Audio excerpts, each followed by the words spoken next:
صلی علی رسول الکریم اما بعد، آج انشاءاللہ یہ 7واں درس ہے ہمارا۔ آپ صلی اللہ علیہ وسلم کی پیدائش تک کے معاملات میں نے عرض کر دیے تھے۔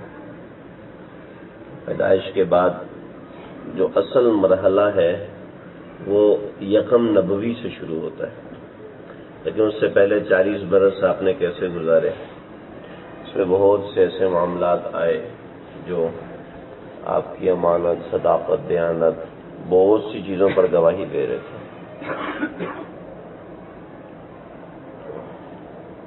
ان کا انشاءاللہ بیان ہوگا۔ تو اصل چیز جو ہے وہ نبوت کے بعد شروع ہوتی ہے، 40ویں برس سے لے کر۔ ویسے تو آپ صلی اللہ علیہ وسلم کی زندگی کا ایک ایک لمحہ ایسا ہے کہ قابل بیان ہے۔ اس کا مقصد یہ ہے کہ جو ہمارے محبوب پیغمبر صلی اللہ علیہ وسلم ہیں ان سے معرفت حاصل ہو جائے۔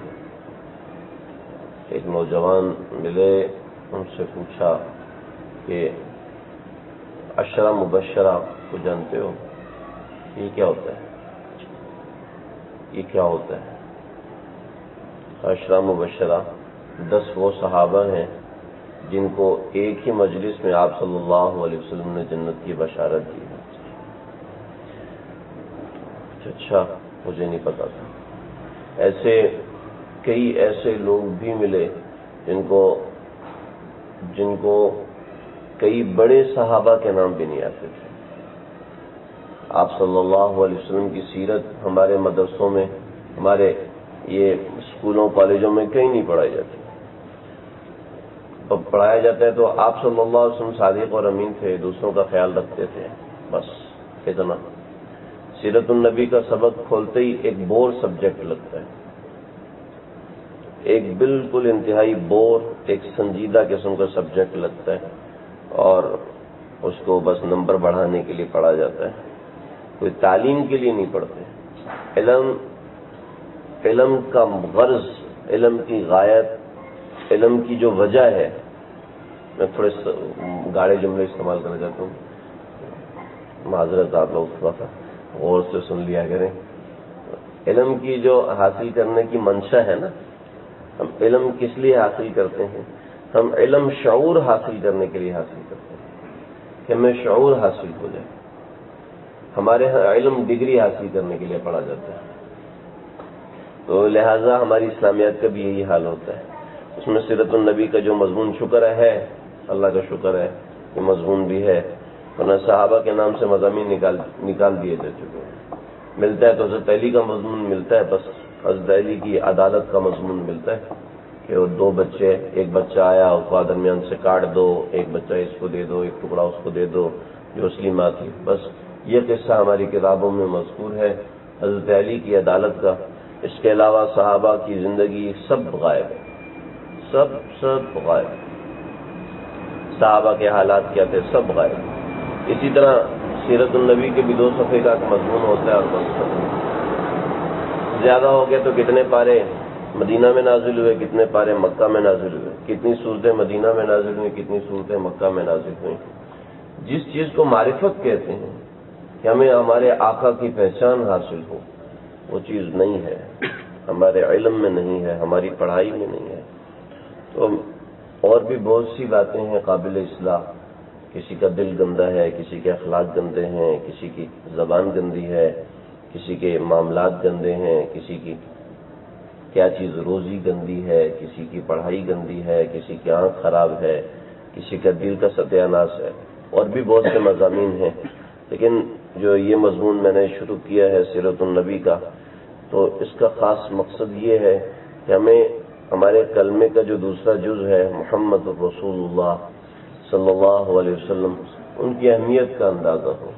جب ان کی اہمیت کا اندازہ ہوگا، ان سے محبت کریں گے، تو پھر لا الہ الا اللہ کا بھی اندازہ ہونا شروع ہو جائے گا۔ جب اس سب چیز کا اندازہ ہوگا تو گناہ چھوڑنا آسان نہیں، مزیدار ہو جائے گا۔ ایک آپ صلی اللہ علیہ وسلم سے محبت کرنا اللہ تعالیٰ سے محبت کرنے کی نسبت آسان ہے، کیونکہ اللہ تعالیٰ کی کوئی عادت ہمارے سامنے نہیں ہے۔ کوئی صاحب علم ہو تو وہ اللہ کی عادت کو سمجھ سکتے ہیں، لیکن نبی کریم صلی اللہ علیہ وسلم کی صبح اٹھ کے چپل پہننے کی کیا عادت تھی، آج ہمیں پتہ چل جائے کہ دایاں چپل پہنتے تھے تو پہننا آسان ہے. آج ہمیں پتہ چل جائے بعد میں بایاں چپل پہنتے تھے، پھر مسواک کرتے تھے، پھر ہاتھ دھوتے تھے، پھر بیت الخلاء تشریف لے جاتے تھے، پھر یہ ہمیں پتہ چل جائے تو عمل کرنا آسان ہے. اور جب محبت ہو تو عمل کے اندر چاشنی بھی ہو جائے گی. ہمارے حضرت شیخ دامت برکاتہ سے اس نے کہا کہ حضرت صبح اٹھتے ہی آنکھیں ملنا، آنکھیں یہ جو ہے نا، یہ ہتھیلیوں کا جہاں سرا ہے، اس سرے سے جو بازو کی طرف ہے، اس سرے سے آنکھیں ملنا، دونوں آنکھیں، یہ ملنا مسنون ہے. آپ صلی اللہ علیہ وسلم اٹھتے ہی پہلے نمبر پہ یہ عمل کرتے تھے، پھر ساتھ ہی تاجے میں مسواک رکھی ہوتی تھی تو مسواک فرمایا کرتے تھے. تو جب یہ پتہ چل جائے اور محبت بھی ہو تو یہ عمل کرنا آسان ہوتا ہے. تو نبی کریم صلی اللہ علیہ وسلم کی محبت حاصل کرنا بڑا آسان ہے. آپ کی پیدائش ہوئی اور پیدائش کے 8, 10, 15 دن کے بعد بچہ کوئی حرکت نہیں کرتا، عورتیں اس بچے کو باندھ کے رکھتی ہیں. جناب نبی کریم صلی اللہ علیہ وسلم کی پیدائش ہوئی تو پیدائش کے ساتھ ہی آپ کھیل رہے تھے، ہاتھ بھی چلا رہے تھے اور پاؤں بھی چلا رہے تھے. آپ صلی اللہ علیہ وسلم کو چاند کی روشنی میں جب رکھا گیا تو حضرت عباس رضی اللہ تعالیٰ عنہ فرماتے ہیں، اے اللہ کے رسول، میں تو آپ کی پیدائش کے دن ہی آپ پر ایمان لے کر آ گیا تھا. وہ کیسے؟ کہا آپ کی والدہ آمنہ کام کر رہی تھی اور آپ کو چاند کی روشنی میں لٹایا ہوا تھا، پیدائش کا پہلا دن تھا. آپ یہاں ہاتھ چلاتے تھے تو چاند ادھر چلا جاتا تھا، آپ یہاں ہاتھ چلاتے تھے چاند ادھر چلا جاتا تھا. تو میں سمجھ گیا کہ آپ کے اشاروں پر چاند بھی گھوم رہا ہے، تو ان کے اشاروں پر پورا عرب گھومے گا. تو کہنے لگے آپ صلی اللہ علیہ وسلم نے فرمایا، بات میں بتاؤں، چاند مجھے کھلایا کرتا تھا، چاند میرے ساتھ شوخیاں کیا کرتا تھا اور میں اس کے ساتھ کھیلتا تھا. یہ تو ایک بات ہے، آگے چل کے آگے میں آپ کو بتاؤں گا، ابھی بتا دیتا ہوں. 2 مہینے کی عمر میں آپ صلی اللہ علیہ وسلم نے جو کرالنگ کرتے ہیں نا بچے، آپ صلی اللہ علیہ وسلم نے کرالنگ کرنا شروع کر دیا.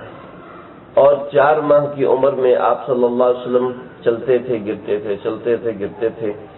اور 6-7 ماہ کی عمر میں آپ صلی اللہ علیہ وسلم نے باتیں کرنا شروع کر دیا. 9 مہینے کی عمر میں آپ صلی اللہ علیہ وسلم دوڑ لگایا کرتے تھے صحیح لوگوں کے ساتھ. اور 10 مہینے کی عمر میں آپ تیر اندازی کیا کرتے تھے. یہ حلیمہ سعدیہ کا بیان ہے. چلیے آگے ہے. آپ صلی اللہ علیہ وسلم کو 8 عورتوں نے دودھ پلایا ہے اور وہ عجیب و غریب حالات ہیں. سب سے پہلے 9 دن حضرت آمنہ نے آپ صلی اللہ علیہ وسلم کو دودھ پلایا ہے، جو آپ کی والدہ ماجدہ ہیں. اس کے بعد جب آپ کے چچا تھے ابو لہب، ان کی ایک باندھی تھی سویبہ، سا واو یا با، جن کو ہم اکثر لوگ صوبیہ پڑھتے ہیں.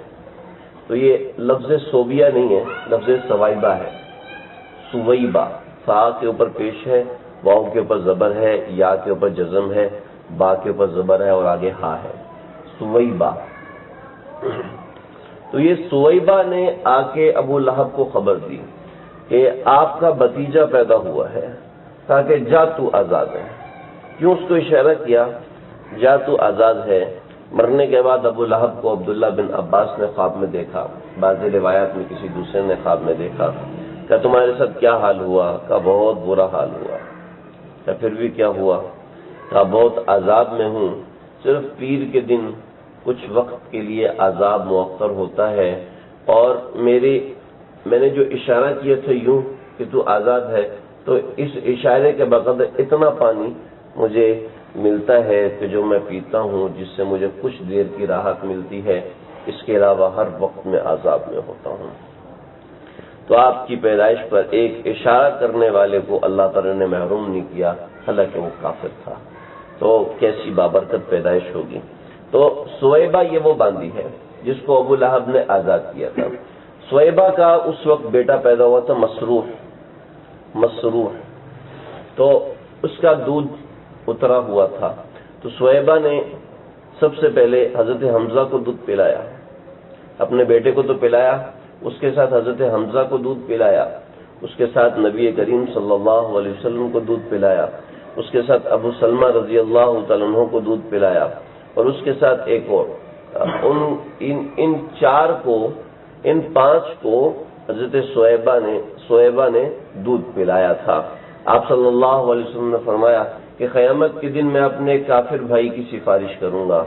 یا رسول اللہ وہ کافر بھائی کون ہوں گے؟ فرمایا کہ صہیبہ کا بھائی، صہیبہ کا بیٹا جو میرا دودھ شریک بھائی ہے مصروف، میں اس کی سفارش کروں گا، لیکن کافر کے بارے میں شفاعت کو قبول نہیں کیا جائے گا۔ تو صہیبہ آپ کی باندھی، صہیبہ نے آپ کو دودھ پلایا تھا۔ آپ جہاں پر بھی رہے آپ صہیبہ کا بڑا خیال رکھتے تھے۔ مکہ مدینہ میں گئے تو صہیبہ کو ہدیہ بھجوایا کرتے تھے، مصروف کے لیے الگ ہدیہ بھجوایا کرتے تھے کہ میری ماں ہے، اس نے مجھے دودھ پلایا ہے۔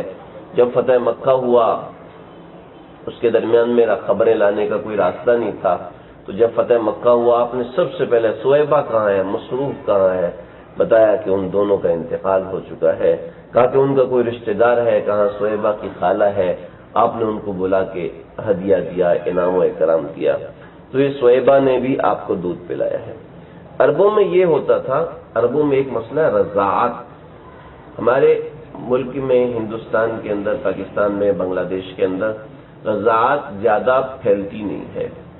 عربوں کے اندر یہ ہوتا تھا کہ ایک عورت تمام بچوں کی برکت کو حاصل کرنے کے لیے جتنے شریف شرفا لوگ ہوتے ہیں ان کے بچوں کو دودھ پلاتی تھی، تاکہ میری ان کے ساتھ رشتہ داری ہو جائے، تاکہ یہ مجھے اپنے قریب کر لے اور میں ان کو اپنے قریب کر لوں۔ تو اس وجہ سے آپ نے سنا ہوگا حضرت موسیٰ علیہ السلام جب حضرت آسیہ کو ملے تھے تو فرعون نے لائن لگا دی تھی کہ کوئی ہو جو اس کو دودھ پلائے۔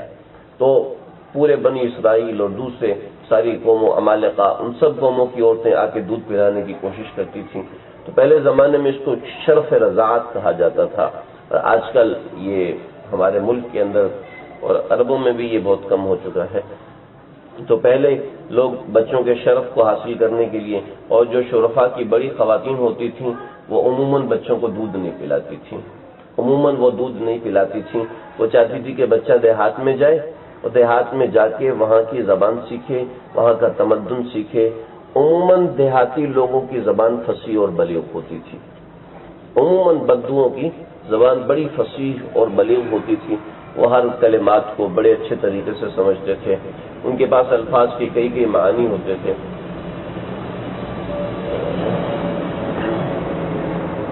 علامہ اصمعی رحمۃ اللہ علیہ بہت بڑے عالم گزرے، انہوں نے، ان کے زمانے میں ایک بادشاہ تھا کنجوس مکھی چوس، اور اس کا حافظہ بڑا قوی تھا، بڑا مضبوط تھا۔ تو اس نے وہ کیا، بڑا لمبا واقعہ ہے، خیر پھر کبھی سنوں گا۔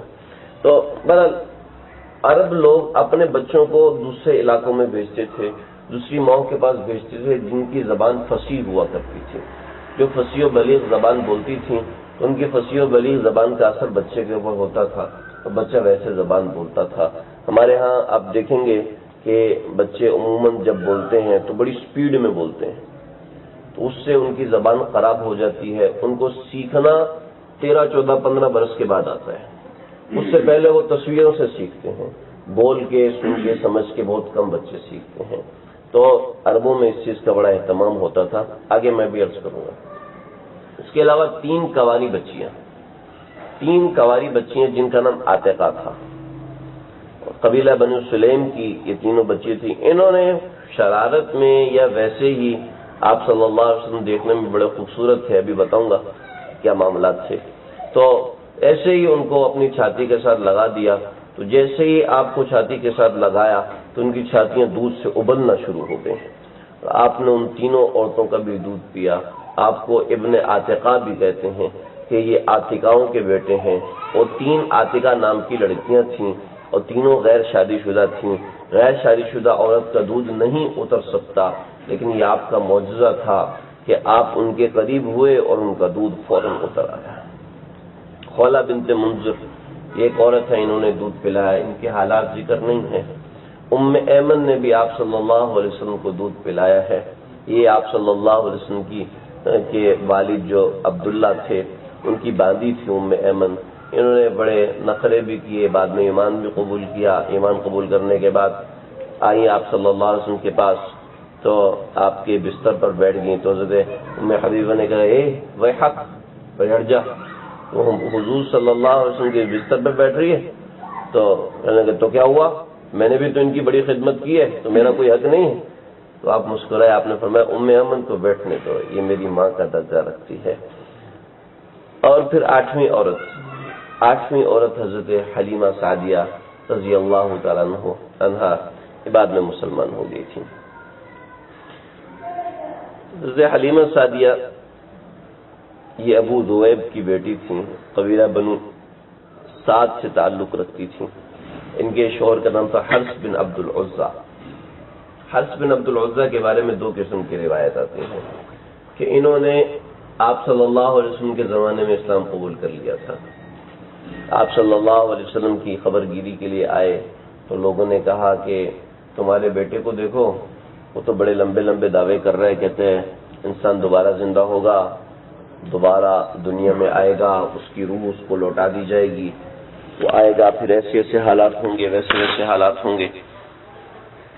تو کہا اچھا یہ تو کوئی دیوانہ ہی کر سکتا ہے، تو کہا کہ جا کے پوچھ لو۔ تو آپ صلی اللہ علیہ وسلم کے پاس آئے اور کہنے لگے کہ آپ واقعی ایسی باتیں کر رہے ہیں؟ کہا ہاں، آپ کہتے ہیں تو میں آپ کو ہاتھ پکڑ کے وہاں لے چلوں جہاں یہ سب کچھ ہو رہا ہے؟ کہا نہیں، میں اسلام قبول کر لیتا ہوں۔ وہ آپ کی برکات دیکھ چکے تھے، وہ برکات ابھی بتاتا ہوں۔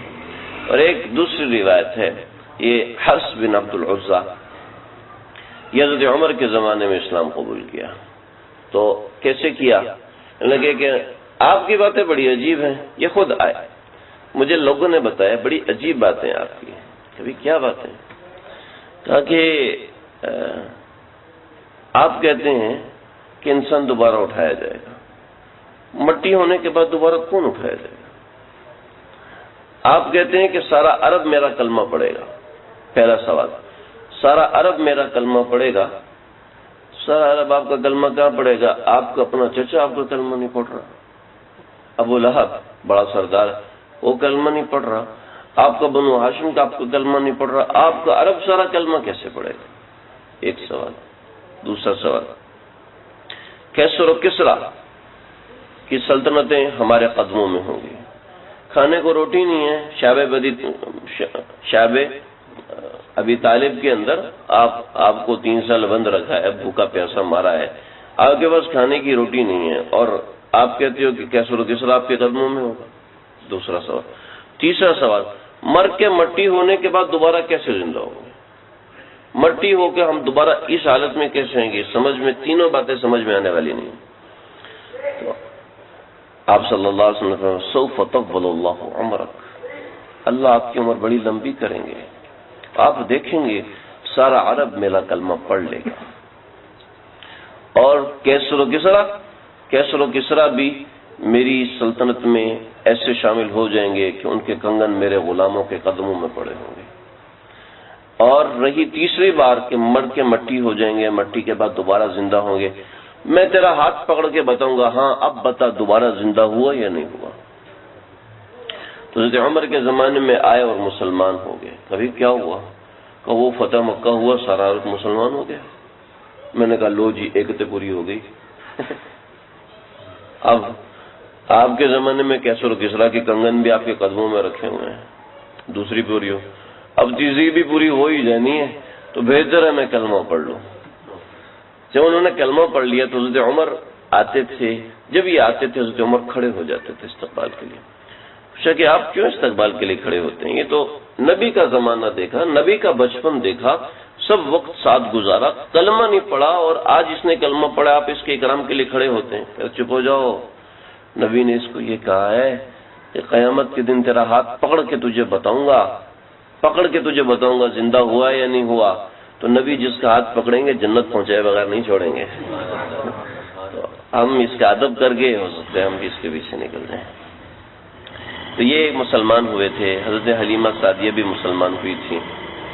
حضرت حلیمہ سعدیہ کے ساتھ عبداللہ ان کا بیٹا تھا، وہ بھی مسلمان ہوا تھا۔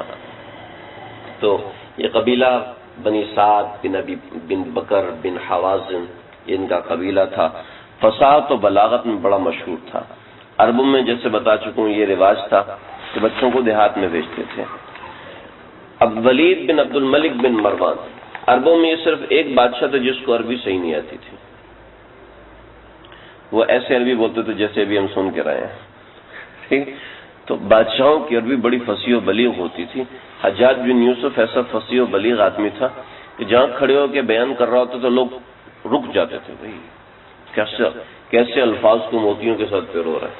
ہمارے ہاں تو کوئی اتنی فصاحت و بلاغت کچھ بھی نہیں ہے، جو بس سمجھا دو تو سمجھا دو.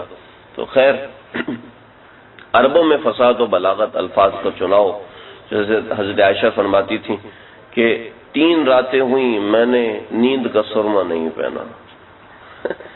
3 راتیں ہوئیں میں نے نیند کا سرما نہیں پہنا. وہ کنایات میں بولا کرتے تھے. ان کے الفاظ میں بڑا عجیب قسم کا جادو ہوتا تھا. اس کے دانت نہیں ہیں بلکہ موتی پروئے ہوئے ہیں. اس کے منہ میں جو موتی پروئے ہوئے ہیں وہ ہیروں سے زیادہ چمکدار ہیں. وہ کسی کی تعریف ایسے کرتے تھے تو ویسے کرتے تھے. تو یہ فصاحت و بلاغت ان کا ایک بڑا شعار تھا، بڑا خوبصورتی کلام میں ہوا کرتی تھی. تو قبیلہ بنو سعد کے لوگ بڑا خوبصورت کلام کیا کرتے تھے. لیکن یہ 10 دائیاں آئیں اور یہ ہر مہینے آتی تھیں، بچوں کو لے کر جاتی تھیں.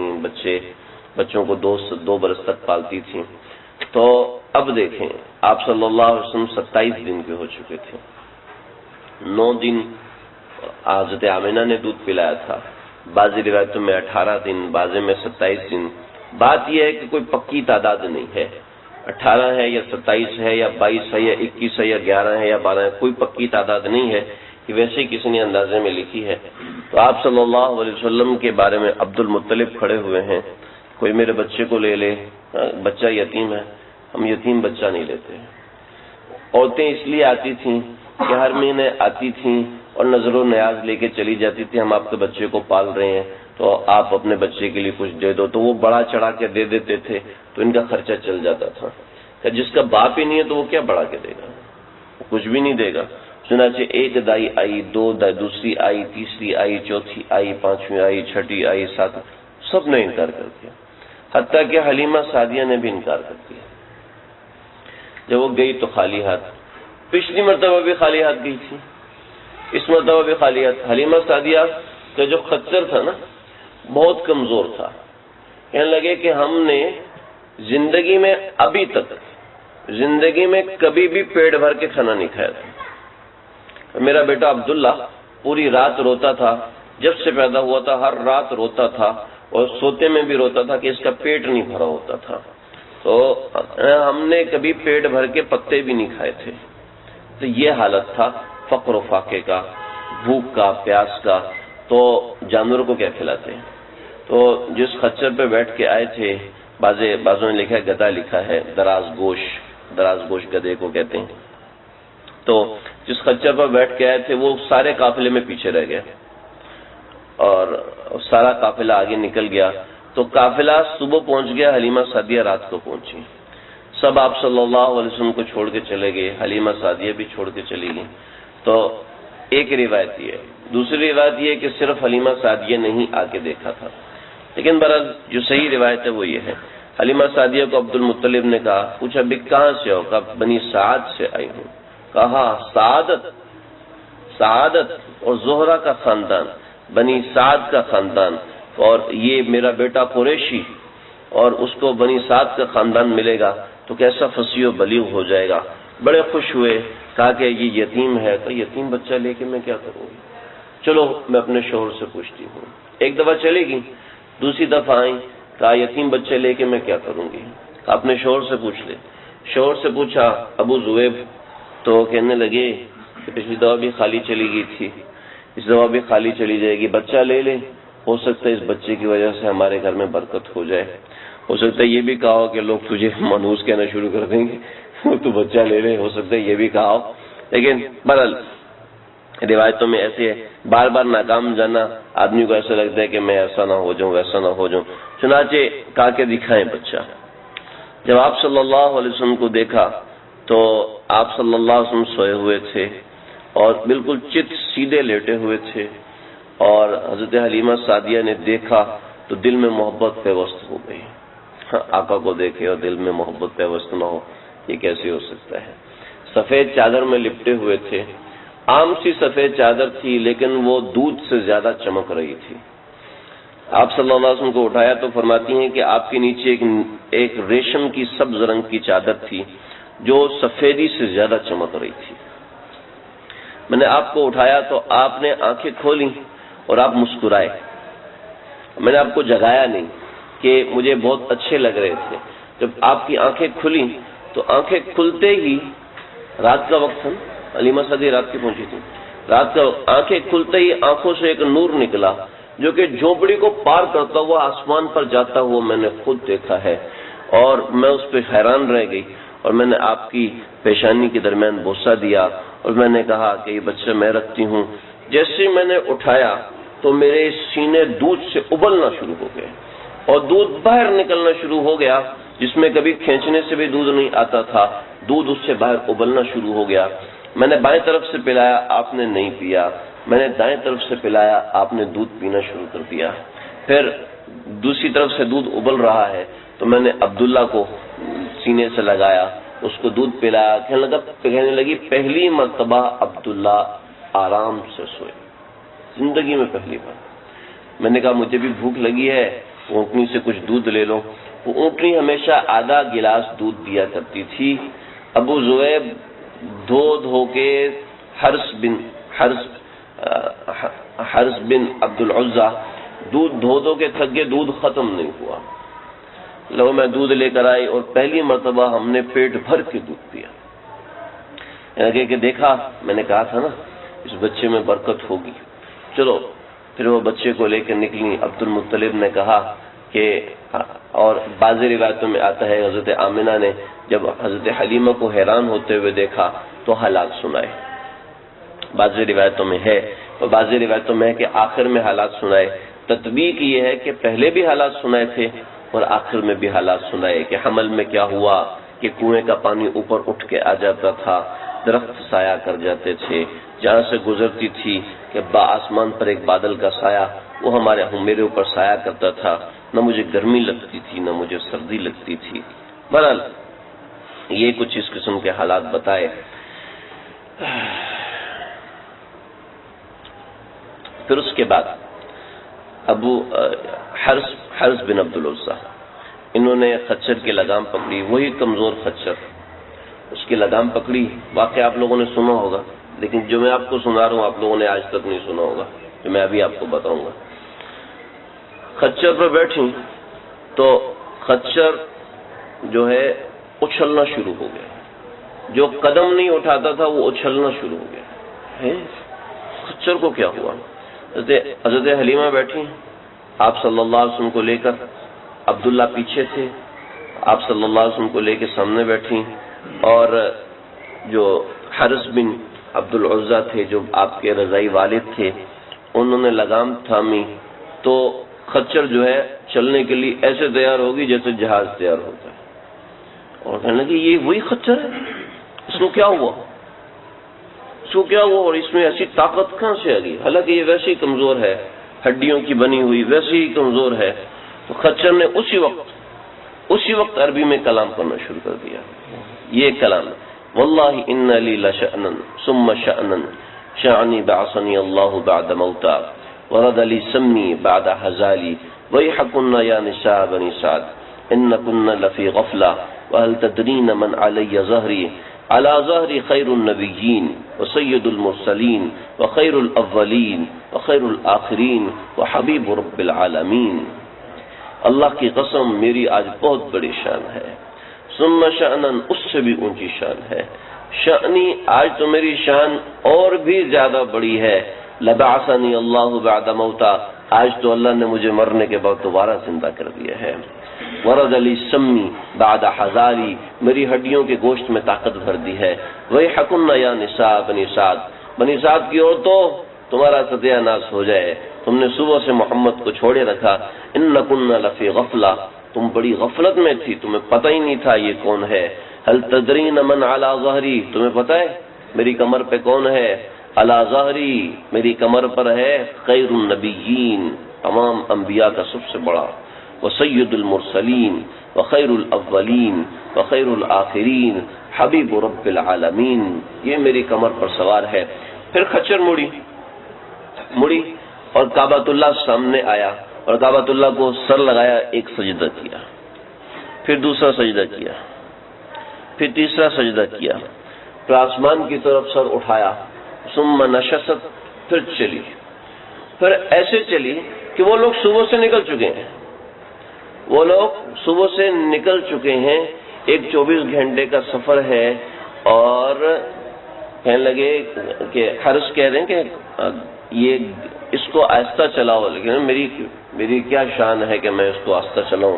وہ ساتھ بھاگ رہے ہیں، خچر ان سے تیز بھاگ رہا ہے، قافلے کو کراس کیا، قافلے والا کہتے ہیں یہ وہی خچر ہے، یہ وہی کمزور سی خچر ہے، یہ تمہیں لے کے کیسے جا رہی ہے؟ کہ ہمیں خود نہیں پتہ یہ ہمیں کیسے لے کے جا رہی ہے، اور لے کے یہ ان قافلے والوں سے پہلے وہ خچر بنی سعد کے اندر پہنچ چکی تھی۔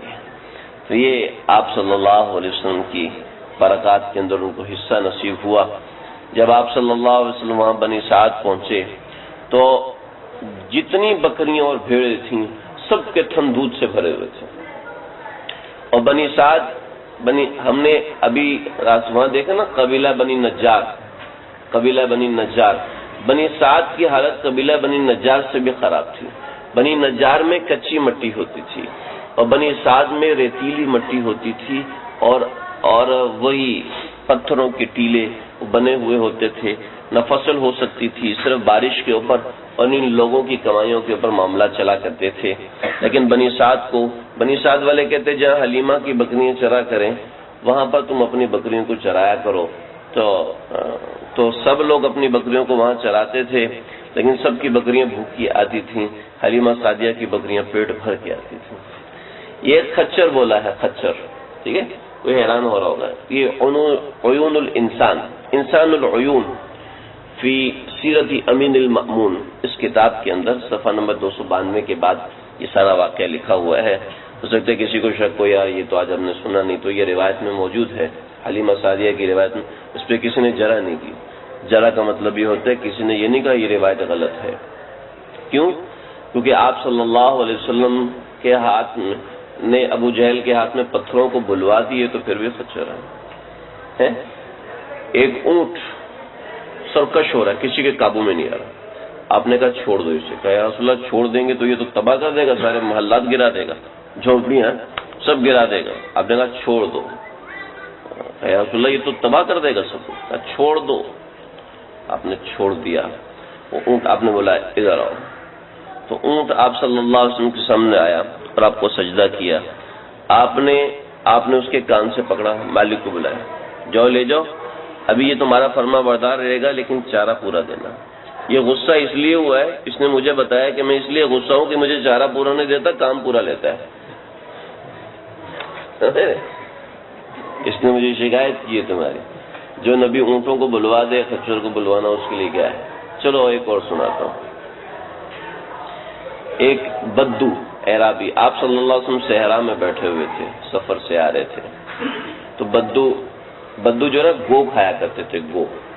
گو جو ہوتی ہے نا چھپکلی کی بڑی بہن ہوتی ہے، چھپکلی اتنی سی ہوتی ہے، گو اتنی بڑی ہوتی ہے، سب چھپکلی کی شکل کی ہوتی ہے، لیکن عرب لوگ کھایا کرتے تھے۔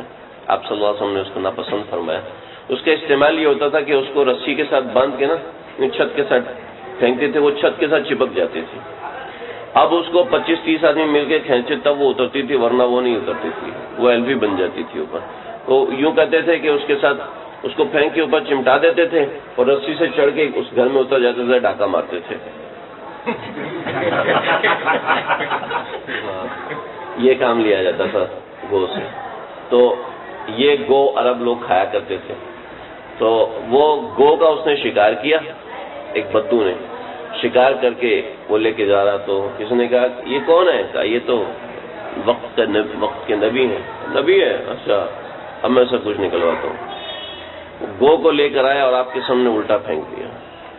سیدھی گو اتنی خوفناک لگتی ہے، الٹی کتنی لگتی ہوگی۔ تو وہ جناب کہنے لگا جو یہ اس گو کا مذہب ہوگا وہی میرا مذہب ہوگا. تو آپ صلی اللہ علیہ وسلم یہ بیٹھے ہوئے تھے. حضرت عمر کو چڑھ گیا غصہ. ایک روایت میں حضرت عمر کو غصہ جو تلوار نکال لگا دو. الٹا سوال ہے نا بھائی, الٹا سوال ہے. مردہ بولے تو گو تو زندہ نہیں بولتی, مردہ کیسے بولے گی؟ تو الٹا سوال ہے. حضرت عمر تو اصولی آدمی تھے, تو نکالنے لگے تلوار. آپ نے وہیں بیٹھے فرمایا یا وب اے گو. تو گو زندہ نہیں بولتی, مردہ کیسے بولے گی؟ سر اٹھا کے بولے گی لبیک و سعدیک یا زین من وافا یوم القیامہ. اے وہ ذات جس کی ذریعے سے, کلام کیسا خوبصورت کیا, اے وہ ذات جس کے ذریعے سے اللہ تعالیٰ قیامت کے دن کو خوبصورت بنا دیں گے. پھر جس جگہ پر حضور صلی اللہ علیہ وسلم ہو وہ جگہ خوفناک ہو سکتی ہے. جو لوگ دیکھ کر آئے ہیں وہ رات کے 2 بجے بھی وہاں پر رونق ہوتی ہے. رات کے 2 بجے بھی وہاں بندہ تنہا ہو تو جی نہیں گھبراتا, بلکہ دل چاہتا ہے کہ کوئی بھی نہ ہو, بس میں اکیلا ہوں. تم سو جانا ہے, سو جانا, رات کو بڑی اچھی نیند آتی ہے, میں اکیلا جاؤں گا. تو ایسا ہی ہے نا. تو جہاں پر حضور صلی اللہ علیہ وسلم وہاں کی زینت کا کیا حال ہوگا, وہاں کی رونق کا کیا حال ہوگا. تو اس نے وہ تعبیر کی یا زین من وافا یوم القیامہ, کہ جس کے ذریعے سے اللہ تعالیٰ نے قیامت کے دن کو مزین فرما دیا. آپ نے فرمایا کہ من انا, میں کون ہوں. تو گو نے ویسے جواب دیا انت سید الاولین و سید الآخرین نبی و نبی الصالحین. آپ پہلوں کے بھی بادشاہ ہیں, آخروں کے بھی بادشاہ ہیں, میرے بھی نبی ہیں, ان سب کے نبی ہیں جو یہاں پر موجود ہیں. اور جس نے کہا لا الہ الا اللہ محمد الرسول اللہ وہ ہو گیا کامیاب, اور جس نے اس کا انکار کر دیا وہ یہاں بھی ناکام ہے اور آخرت میں بھی ناکام ہے. یہ کہہ کہ وہ دوبارہ مر گئے. تو صحیح حدیث ہے بھائی, ایسے نہیں کہہ رہا, اپنی طرف سے نہیں سنا رہا. تو جو مردوں کو بلوا دے, جو پتھروں کو بلوا دے, جو درخت کو بلوا دے, استوانہ بقا آج بھی وہاں پر موجود ہے. آپ صلی اللہ علیہ وسلم کے منبر کے نیچے مدفون ہے. تو جس کے فراق میں لکڑی بول پڑے, پتھر بول پڑے, خچر کا بولنا تو ان سے ایسی بڑی بات ہے. لیکن بہرحال سند صحیح ہے, روایت بالکل صحیح ہے اپنی جگہ پر.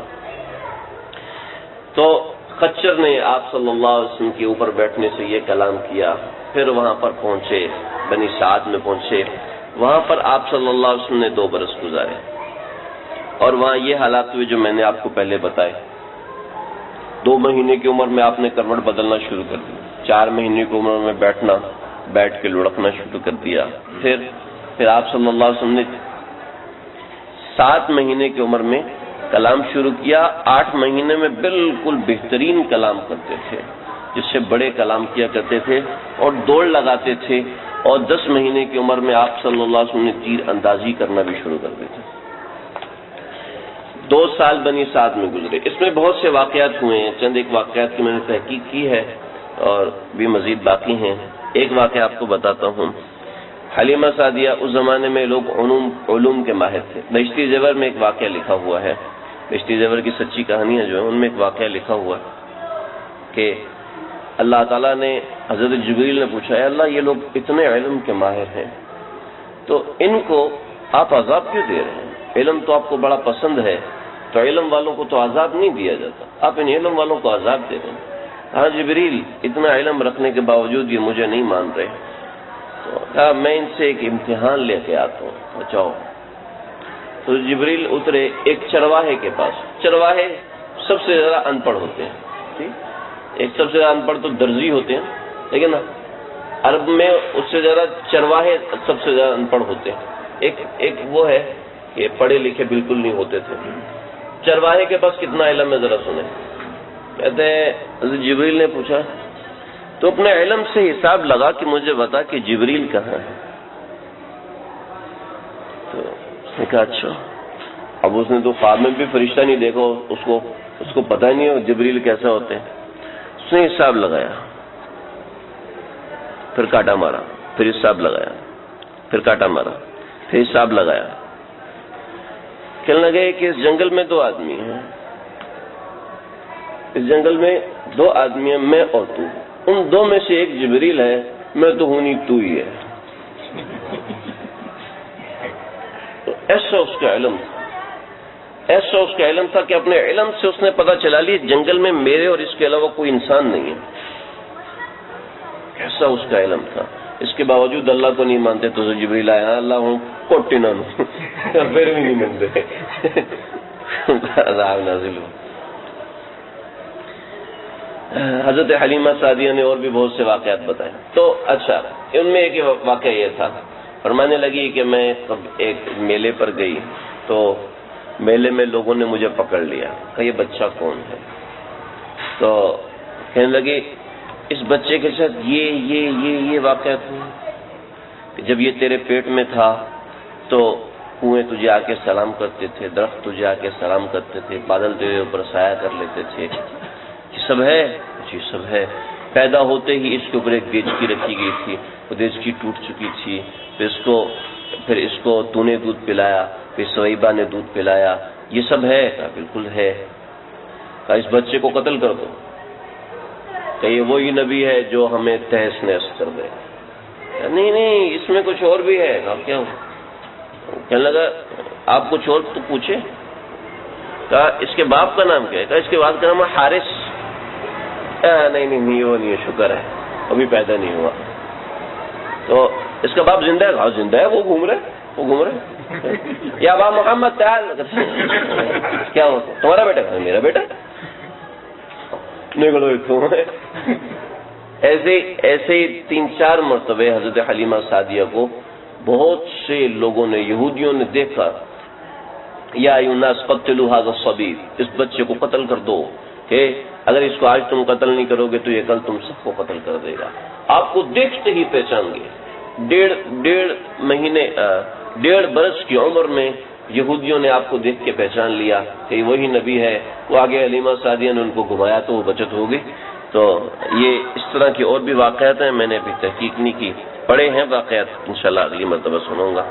2 برس کے بعد حضرت حلیمہ سعدیہ آپ کو واپس پہنچانے آئیں، واپس پہنچا کے پھر دوبارہ لے آئیں اور منتیں کر کے کہ بھئی اس کو ہمارے پاس رہنے دو. 2 برس کا معاہدہ تھا وہ ختم ہوا، لیکن ہمیں اس سے بڑی محبت ہو گئی ہے، اب یہ بچہ ہمارے پاس رہنے دیں.